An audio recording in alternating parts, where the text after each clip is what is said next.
No, creo que es una pregunta importante.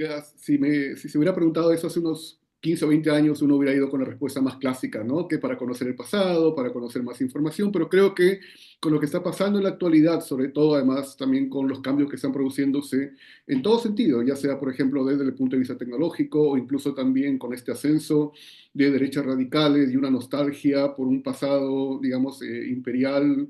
Yo creo que el estudio de la historia es muy importante, ¿no? Pero no, más que el estudio de la historia es también, por parte de nosotros como académicos y académicas, es ver también un nuevo tipo de historia, una forma de historia también que conecte con lo que la gente necesita también saber, más que por temas, más bien como una mirada crítica, ¿no? O sea, como una forma también, por ejemplo, de mostrar de cómo el pasado también se ha inventado y se inventa a veces por razones políticas, como estamos viendo en el caso de Trump, o estamos viendo en el caso, por ejemplo, de Israel o en el caso también de Argentina, ¿no? Pero también mostrando que siempre hay escenarios posibles y que no todas las cosas que han ocurrido son necesariamente inevitables, sino que ver también de qué manera todos estos relatos, estas narrativas, lo que hacen, digamos, es privilegiar también a veces actores o agentes que no han sido resaltados o que no se conocen mucho también, y ver también cuál ha sido el rol de estos en diferentes momentos y en diferentes procesos y de cómo hemos llegado hasta el día de hoy.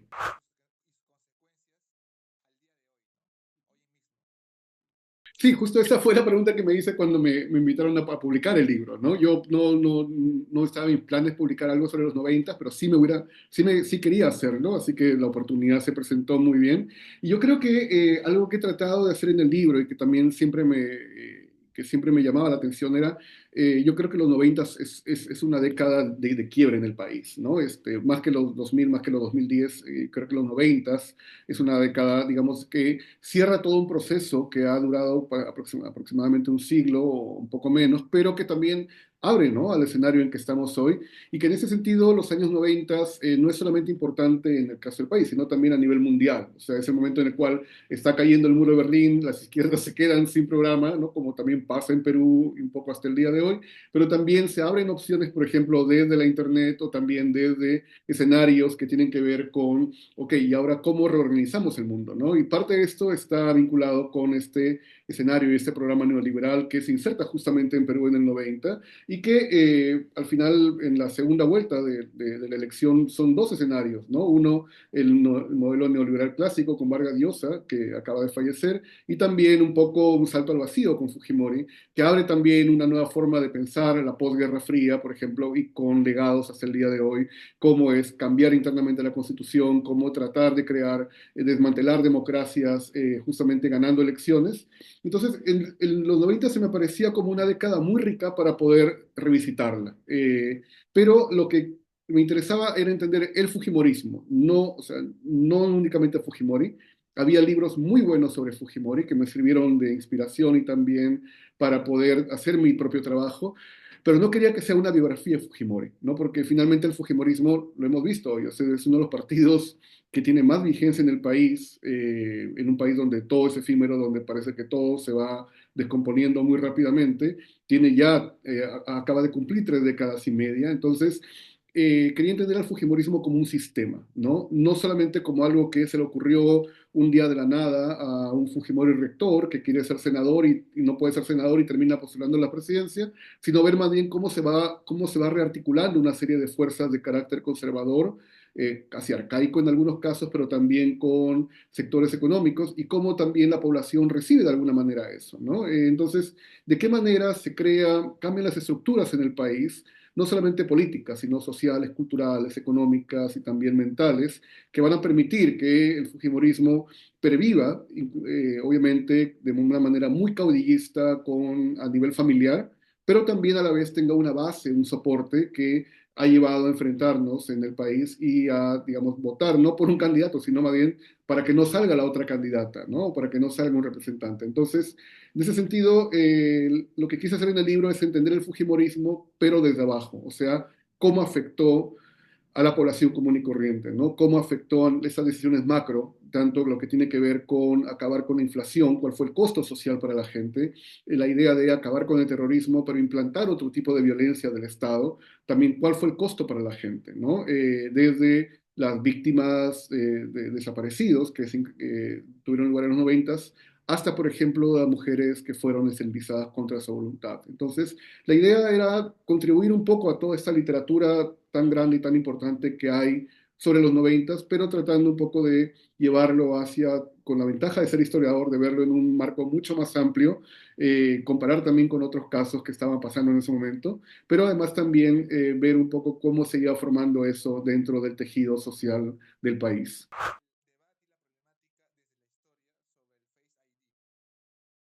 Bueno, y más que el Face ID es toda una cuestión que tiene que ver con lo que está pasando, por ejemplo, en empresas privadas como Silicon Valley, ¿no? Lo que está pasando también en la actualidad con tecnologías digitales, sobre todo. Hemos visto cómo Silicon Valley se ha aliado de manera muy entusiasta y muy feliz con Donald Trump, y eso está trayendo también problemas, ¿no? Hemos visto también cómo el segundo al mando, o quizás el primero, todavía no queda muy claro, es Elon Musk, que es un gurú tecnológico que ha llegado a un poder a una posición que ningún otro magnate tecnológico tenía, ni siquiera Bill Gates, en ese momento, ni siquiera Steve Jobs, que no querían, no les interesaba, ni siquiera Henry Ford, por ejemplo, digamos, hace un siglo, ¿no? Entonces, eso creo que la tecnología ya no es únicamente el teléfono que compramos o el Wi-Fi que alquilamos, sino ya es parte de nuestro, ¿no? Y lo que está pasando en la actualidad, el gran debate, que es algo también sobre lo cual me interesa mucho y voy a dar una clase ahora aquí en la Universidad de Chile, es sobre la inteligencia artificial, ¿no? Que es algo que si bien es cierto que ya tiene mucho tiempo dentro de laboratorios y dentro de espacios más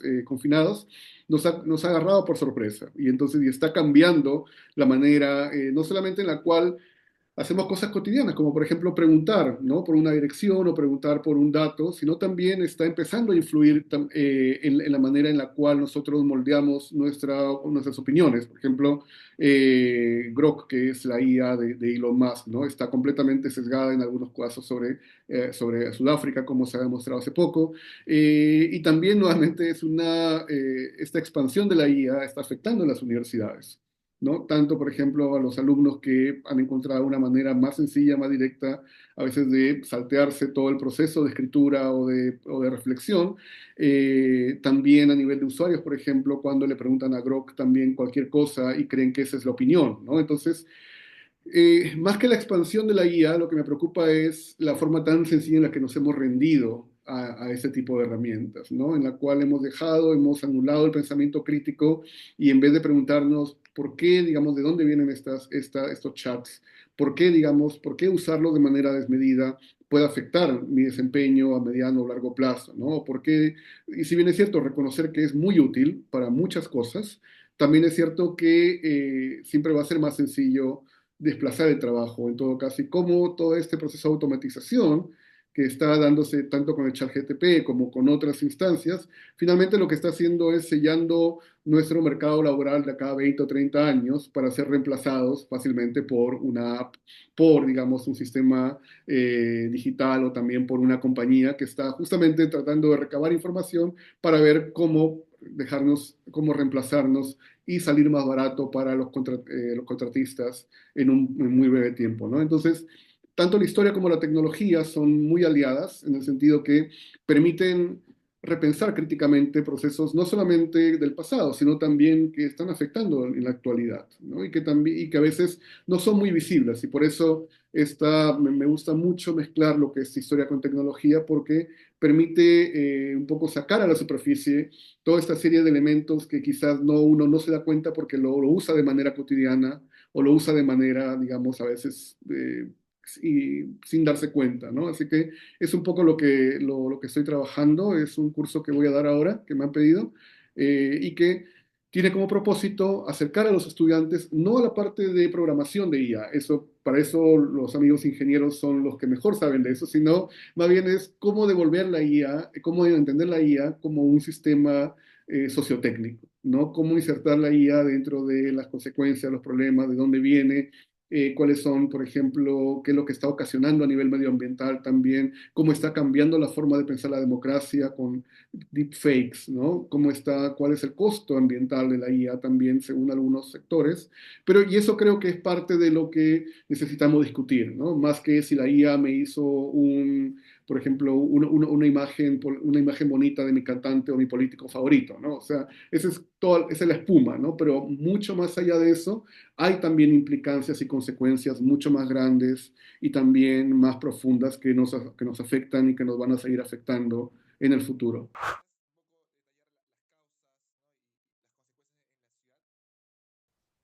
Sí, este es un libro que tiene como 15 o 20 años, digamos, desde que empecé a plantearlo. Es la tesis que nunca fue, la tesis de maestría en una universidad en Perú que nunca terminé, pero que lo fui trabajando de manera continua, que recién he podido como encontrar el lugar y el momento para sentarme a terminar de redactarlo. Y tiene que ver con lo que conversábamos al inicio, o sea, con el rol de la historia, ¿no? Y muchas veces el rol de la historia tiene que ver con cuestionar una serie de verdades que parecen dadas por la opinión pública o que parecen aceptadas. Y acá lo que me interesaba era entender cómo la migración no es un fenómeno lineal, o sea, no es un fenómeno, digamos, que empieza del punto A y termina en el punto B y cierra. Es un fenómeno continuo en muchas sociedades, y especialmente en el caso peruano. Y porque se tiende a pensar, además, por esa cuestión más mediática, que el desborde popular, ¿no? El famoso término eh, creado por Matos Mar, que la migración empieza en los años 40, ¿no? Y que esa migración continúa y termina en los años 90 aproximadamente. O también se piensa que la migración comienza con Velasco, ¿no? O que la migración comienza como el desplazamiento de las haciendas, según algunos voceros más cercanos a la derecha, digamos, empieza con Sendero, ¿no? Entonces, a mí me interesaba mostrar más bien que hay una migración previa, que lo que encontré en las fuentes te muestran que hay una migración, que hay una gran ola migratoria previa al desborde popular, que de hecho sienta las bases para el desborde popular, ¿no? Solamente que el desborde popular es masivo, o sea, los números son mucho más amplios, obviamente, porque el crecimiento demográfico es mayor, pero que en verdad esta primera ola migratoria que ocurre entre la era del guano y la Gran Depresión, entre 1850 y 1930, sienta las bases para ese desborde popular, ¿no? Si Matos Mar estuviera vivo, no, creo que no estaría muy de acuerdo conmigo, pero bueno, pues es parte de los debates que uno tiene que también tratar de instalar. Y lo que hace esta primera migración es fascinante porque cambia también el escenario limeño. O sea, y algo también que me permite entender es, por ejemplo, conectar con otras olas migratorias que existían, no solamente de población andina en la colonia, sino también Perú es un país que recibió migración de diferentes partes, ¿no? Recibió, lo pongo ahí en el texto, recibió de Asia, o sea, lo que tenemos ahora con la relación privilegiada que tenemos con China es por la migración asiática del siglo XIX, a pesar que los tratamos pésimo, que los tratamos muy mal. China felizmente no ha tomado eso en cuenta, si no, digamos, la relación sería muy diferente. Pero la migración japonesa también, ¿no? De la cual precisamente sale la familia del primer presidente Nikkei en el mundo, ¿no? Que es Alberto Fujimori, una migración europea que ha sido muy, muy estudiada, pero también migraciones, por ejemplo, polinesias forzadas, ¿no? Entonces, lo que quería dar a entender acá es que la migración no es un factor secundario en el país, sino es un factor central. Quería reinstalar tanto a la migración y a los migrantes, especialmente el caso andino, dentro de la forma en la cual se construyó no solamente Lima, sino el resto del país, ¿no? Entonces, lo que quise hacer durante estas 7 décadas que estudio es tratar de entender cómo llegó este grupo humano de migrantes andinos y también cómo se instalaron y también cómo algunos decidieron volver a sus comunidades, ¿no? Entonces, porque la migración no es solamente llegar a un lugar y quedarse ahí, pues, o sea, nos ha pasado a nuestros padres, abuelos, bisabuelos, es moverse de un lado a otro, ¿no? Y también un poco romper con esta idea de que Lima era como el gran destino, ¿no? Era que todos querían llegar a Lima como si fuera Nueva York en los años 20. No, o sea, Lima era una ciudad hostil, lo sigue siendo, es una ciudad completamente impermeable a veces a lo que es externo, es una ciudad que ha construido un discurso de una Lima blanca, criolla, en base a un apartheid, también muy, muy, muy serio. Entonces la idea era mostrar cómo esta ola humana cambió Lima, ¿no? Y que no puedes entender a Lima sin los diferentes componentes humanos que le hicieron, desde, por ejemplo, la población africana que quedó también, que fue esclavizada y traída de África y que se quedó en Lima, que como uno de los principales puertos esclavistas del Pacífico. Entonces, no hay manera de entender la historia del país si no entiendes cómo estos grupos humanos se tensionaron, ¿no? No es que convivieron, y acá quiero replantear la idea del mestizaje como una cuestión armónica, como algunos hispanistas desubicados, digamos, lo plantean, sino más bien fue una cuestión de tensión, fue una cuestión muy complicada, ¿no? En la cual diferentes sectores tomaron elementos prestados de otros y también se adaptaron y se apropiaron, pero finalmente es lo que somos ahora. O sea, Lima sigue siendo una ciudad donde se habla quechua, digamos, donde si bien es cierto, hay momentos en los cuales ya no ha sido el principal lugar de llegada, lo que me interesaba era mostrar eso, ¿no? Que las migraciones son procesos continuos, pero también son procesos dinámicos. Y que el caso de la migración andina, como le llamo la gran migración andina, un poco comparo con otros fenómenos, por ejemplo, como el caso de la migración negra en Estados Unidos, ¿no? O como el caso de otras migraciones también internas, que a veces son tan o más importantes que las migraciones que llegan de Europa, ¿no? O que llegan, por ejemplo, de otras partes, ¿no? Y que a veces son las más visibles, son las más notables, pero que en el caso peruano vemos que hay una impronta y hay un legado también que se manifiesta desde cementerios, tener cementerios, digamos, uno de los más grandes, por ejemplo, en barrios migrantes, o también como los lugares de la migración que se han ido perdiendo, ¿no? Desde la Casa de la Literatura, donde era la estación del Ferrocarril Central, hasta, por ejemplo, los antiguos coliseos de música andina de los años 1960 y 70, ¿no? Entonces, ¿por qué esa memoria de la migración andina se ha ido perdiendo, ya que, digamos, porque es algo que no ha desaparecido, ¿no? O sea, es algo que se mantiene hasta el día de hoy también y cómo lidiamos desde memorias familiares, con fotografías o historias en la mesa, hasta, por ejemplo, también estos debates sobre quién es cholo, quién no es cholo, ¿no? Entonces, era un poco lo que quería mostrar de una manera más narrativa también, pero también a través de muchos archivos, muchas fuentes digitales, y también un poco insertándolo en los debates actuales.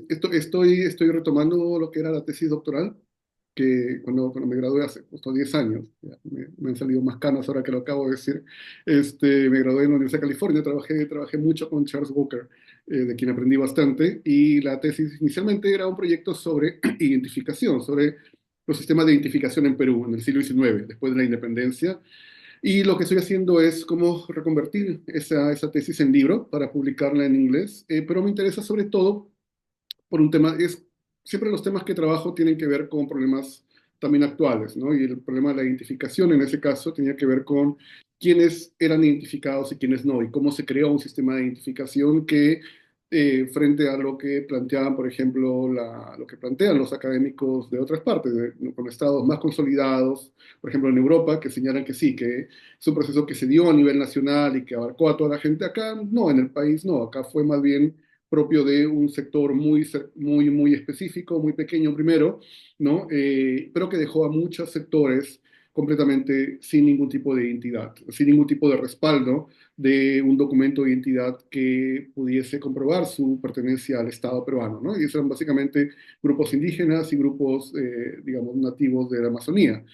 Entonces, lo que me interesó era ver, sobre todo a nivel de documentos de identidad, que ahora desde lo que eran los primeros documentos después en la independencia hasta la primera libreta electoral, ¿no? De 1931. Ahora lo que estoy viendo más bien es, a partir de eso, es cómo se crea la data personal, o sea, cómo la información personal se termina desarrollando a través de diferentes sistemas y cómo esta información personal que tiene que ver, por ejemplo, con los nombres, con los apellidos, se va incrementando, se va haciendo mucho más técnica con la firma, o también tiene que ver con la introducción de la cámara fotográfica que capta precisamente retratos, ¿no? Entonces, el estudio, el libro busca contribuir a todo un debate actual que tiene que ver con cómo se inventa la información personal, y además también de cómo una serie de expertos y autoridades utilizan esa información personal no solamente para, digamos, para restringir movimiento, para ver quiénes pueden moverse de un lado a otro, dar pasaportes o no dar documentos, sino también de cómo eso, por ejemplo, sienta las bases para lo que es en la actualidad tratar de sacar una serie de eh, metainformación a partir de todo. Por ejemplo, tratar de predecir, ¿no? Si vas a ser un criminal o no, tratar de predecir qué tendencia política vas a tener o tratar de predecir una serie de elementos muy subjetivos a partir de información aparentemente objetiva. Puede parecer todo esto muy técnico, pero es algo que hacemos todos los días, o sea, en el sentido de quién tiene acceso, por ejemplo, o no a una tarjeta, a un documento de identidad, ¿no? ¿Quién tiene acceso o no a la información que tú pones en tus redes sociales, ¿no? ¿Quién, digamos, cómo se pueden utilizar o cómo proteges ese tipo de información? Así que un poco es eso, y dentro de esto tiene que ver con la forma como la gente creó estos patrones de identidad, de identificación que no eran oficiales, por ejemplo, los avisos de fuga, ¿no? Que eran estos avisos publicados en el comercio de cuando se escapaba algún tipo de sirviente, ya sea afrodescendiente, asiático o sobre todo de origen andino, que eran los cholitos, los niños que trabajaban ahí, y de qué manera esto también va generando una suerte de crear patrones de identificación en base a sesgos, ¿no? Entonces, es una historia más social de la identificación, si se quiere ver así, utilizando fuentes muy diversas que tienen que ver con periódicos, tienen que ver con revistas, tiene que ver también con elementos de la policía también que se empieza a desarrollar. Por ejemplo, cómo la penitenciaría crea su propio sistema de identificación, convirtiendo a los internos, en vez de nombres, le dan números, ¿no? Cómo también la policía empieza a introducir tecnologías como la antropometría, también como la frenología, o cómo también los estados empiezan a dar los primeros documentos de identidad, como la libreta electoral, que es como, sería como el abuelo o la abuela de nuestro actual DNI, ¿no? Entonces, todo ese tipo de elementos, justamente ver quiénes tuvieron acceso a esto y quiénes quedaron completamente desplazados, ¿no? Y cómo ese vacío de anónimos intencionales creados por el Estado, nos da un legado completamente maquiavélico en los años del conflicto armado interno, cuando la mayor cantidad de víctimas son campesinos, indígenas, y que no tienen ningún tipo de documento de identidad, ¿no? Que no tienen una forma de poder identificarlos. Entonces, no es solamente una cuestión técnica, sino ver cómo este sistema que se construye acá tiene también una serie de implicancias y consecuencias a mediano y largo plazo y que las experimentamos ahora.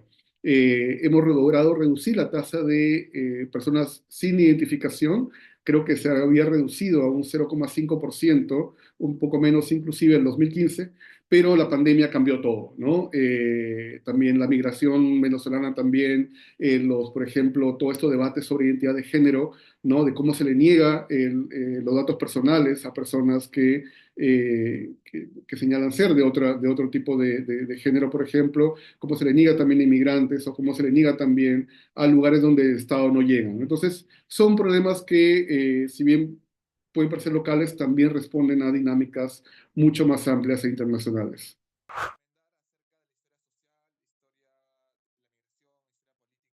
Bueno, yo últimamente, más que leer libros de historia, estoy leyendo, me van a matar mis colegas, ¿ya? Yo soy muy buen lector de crónicas periodísticas, porque me parece que eso permite también, los cronistas hacen un trabajo fantástico a nivel de narrativa y permiten también justamente rescatar a veces actores que no son muy visibles, ¿no? Permítame, estoy leyendo ahora que el que ganó el premio Pulitzer el año pasado, ¿no? Que es justamente sobre una familia en particular y un momento en particular que es de un accidente en eh, zona ocupada en Palestina, en Jerusalén, perdón. Pero también yo creo que algo que que a veces los historiadores no escribimos bien. Y eso es algo que creo que no hemos hecho una autocrítica. Creo que seguimos pensando en métodos un poco que ya no están muy, no decir a la moda, porque también creo que es un problema eso, sino más bien creo que no nos hemos acercado a otras disciplinas para tratar de ampliar los métodos, ¿no? Y ver también de qué manera podemos afinar la manera en la cual contamos algo. Tenemos la enorme ventaja de que la historia es un elemento que interesa a mucha gente, pero la enorme desventaja es que la gente ya sabe cómo termina lo que contamos, ¿no? Entonces, dentro de eso, siempre hay formas en las cuales las colegas y los colegas encuentran maneras nuevas de sorprendernos a veces justamente con esta forma. Estoy leyendo algo que no tiene que ver con historia, pero que me ha gustado mucho a nivel de migración, que es lo leí así, lo agarré en el avión y no lo pude soltar. De hecho, casi me deja mi taxi porque lo estuve leyendo ahí, y que es este libro de Carla Cornejo, se llama los norteamericanos indocumentados, ¿no? Y que es un fresco sobre estudio de casos muy bien armado. Hace mucho tiempo que no leía un libro tan como que terminas tan tocado, digamos, en el sentido de cómo a través de la vida de personas lo inserta en una suerte de dinámica de lo que tienen que pasar, digamos, como esto de inmigrantes en Estados Unidos.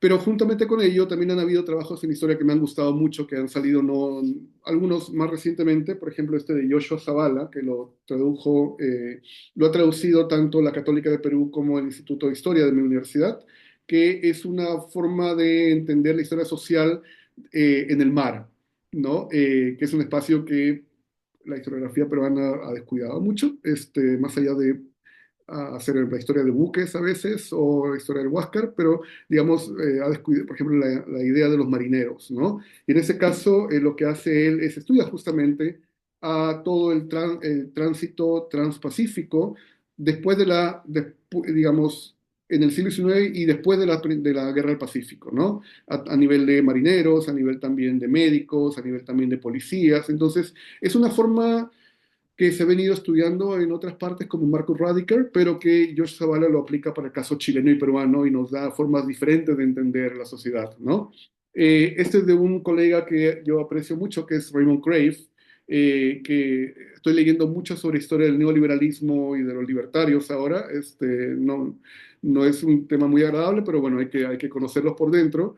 Y esto es justamente de los proyectos, muy bien escrito además. Raymond Ray tiene una prosa que es fantástica, de justamente proyectos de escapismo, ¿no? De cómo se crean, digamos, escenarios son totalmente alternativos para llevar a cabo utopías, pero no las utopías clásicas, digamos, de carácter ni marxistas, ni tampoco del siglo XIX, sino más bien utopías libertarias, ¿no? Utopías, digamos, donde el Estado no exista, donde puedan hacer lo que quieran, donde no haya impuestos, que al final nunca funcionan, pero es divertido ver a veces cómo lo intentan y cómo fracasan también. Pero el texto es una forma también de abrir justamente temas nuevos que ahora también no trabajan autores como Queen Slobodian. Y finalmente, uno que me gusta mucho de una historia social, digamos, de grupos colectivos dentro de momentos de crisis, es este de aquí, el de Orlando Figes, que se llama La Revolución Rusa, ¿no? Él es como uno de los grandes especialistas en la historia de la Unión Soviética, en la historia de Rusia, y ese es como una historia justamente desde abajo de la revolución, ¿no? Con muchos archivos, con muchas historias pequeñitas también, de gente que a veces uno no, ¿verdad? Y que me hace acordar mucho, ya más que tiene que ver con libros, a una serie que estoy viendo también ahora. Me gustan mucho yo soy pésimo lector de novelas, pero me gustan mucho las series. Las buenas series porque permiten también crear arcos narrativos interesantes. House of Cards, Succession, también The Wire, por ejemplo. Y estoy viendo ahora una que se llama Andor, ¿no? Que es un poco un flashback a mi fanatismo por Star Wars, donde también uno puede ver eso, ¿no? Cómo entender fenómenos macro, por ejemplo, como la construcción de imperios, pero visto desde grupos opositores pequeños, ¿no? Entonces, y si uno va más allá de la cuestión mediática o de la cuestión, digamos, más como farandulera, uno puede ver cómo la narrativa también atraviesa diferentes elementos, ¿no? Diferentes que tiene que ver con libros, tiene que ver con series, tiene que ver también con música. Entonces, y esa es una gran ventaja que tenemos ahora y que me parece que podríamos aprovecharla mejor en la manera en cómo nos acercamos a un público amplio, que es finalmente el público al cual tenemos que llegar para no se trata solamente de vender más libros, sino también de cómo, digamos, ofrecer espacios alternativos, informados, para que el público no solamente tenga acceso a lo que encuentra en Google, encuentra en chat o encuentra en algunos, digamos, a veces hispanistas que leen 3 o 4 libros nada más y que les publican también a veces las grandes editoriales, ¿no? Entonces, creo que en ese sentido para cerrar un poco esto con la primera pregunta, la historia no solamente tiene que ver con quién va a más archivos o quién saca más información, sino tiene que ver con ese ejercicio constante de búsqueda de formas nuevas de narrar, pero también de presentar problemas, ¿no? Que tengan que sintonizar con la gente sin caer en el presentismo, pero también mostrarles que hay, que son parte de una colectividad más amplia, de una narrativa mucho más amplia, que no se termina con lo que pasó hace 2 semanas y lo que viene hoy, ¿no? Sino que somos también herencia de decisiones que se han tomado hace mucho tiempo y que en las cuales estamos activamente participando de las mismas.